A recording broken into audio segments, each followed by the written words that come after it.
Hi, it's Steve and Joe from Freshagenda and Steve. This week we're back with another little update on the GDT, which was another positive result this week. It was. It's been an exciting morning.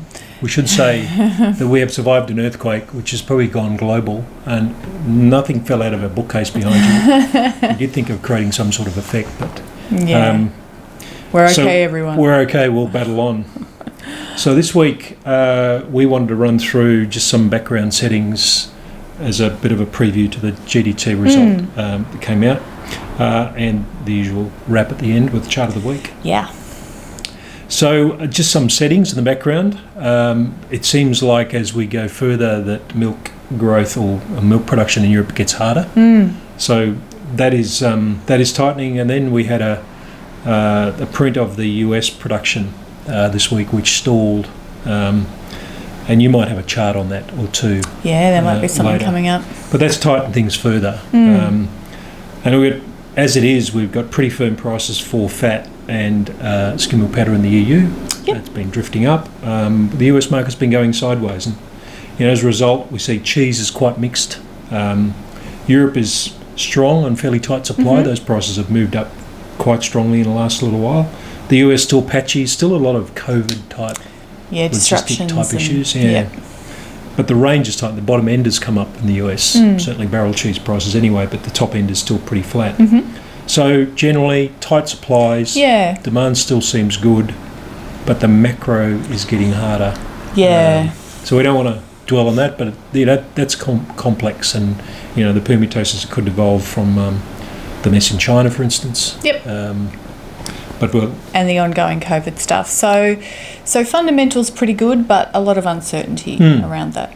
So probably not surprising that we got that rise in GDT. No, well, it's a mild upswing, which was set before the result. It's a second positive result, but this one was a bit mixed, and you can see that nice fall there as you go across that slide there. If we'd have moved from powders to fat, if we moved butter over, it would have not worked nicely.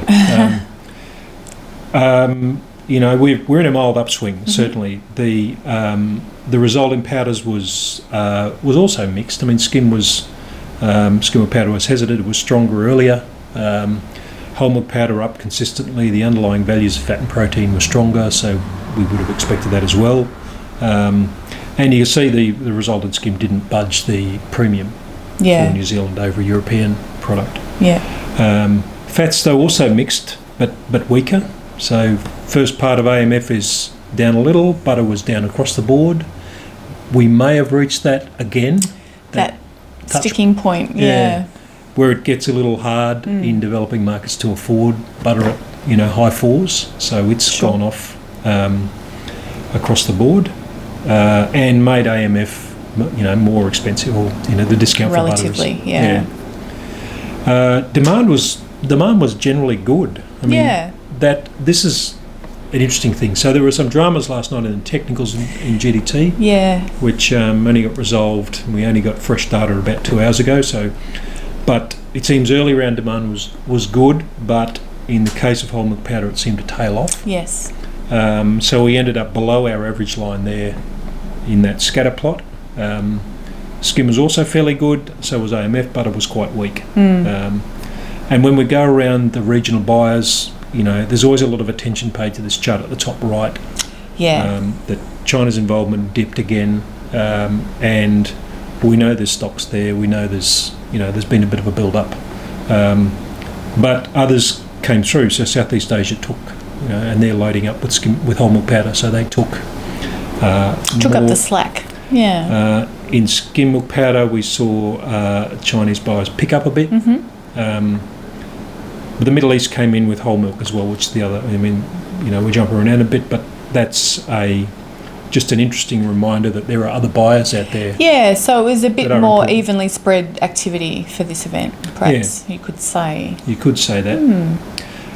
Joe, chart of the week. So finishing up with chart of the week, we thought we'd go across to the US, and we got some, as you said, some milk data for August, and it was up 1.1%, but that's one of the lowest increases we've seen for some time, isn't it?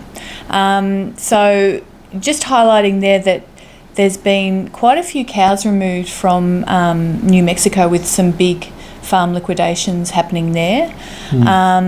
And the upper Midwest peaking in July, so just slowing there. Yeah, first time. So that where all that cheese has come from. Yeah, that's finally we've seen a reduction in cow numbers there, and that, but much heavier in the southwest, and that's financial. Yeah.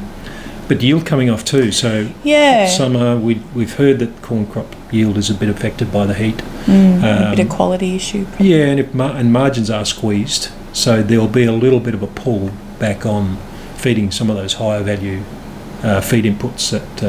But certainly, the upper Midwest and New Mexico, the yields are down, pronounced. Big falls there. So that's hit the numbers. So weather, the little bit of a bounce with the weather getting a little bit milder as we go further. But certainly the cow numbers, if that number is right, and if it doesn't get revised, yes. It's fairly significant, but it's certainly one of the supply side things that's keeping things pretty tight. Yeah. Okay. Well, that's it from us. Thanks for joining. We'll be back soon.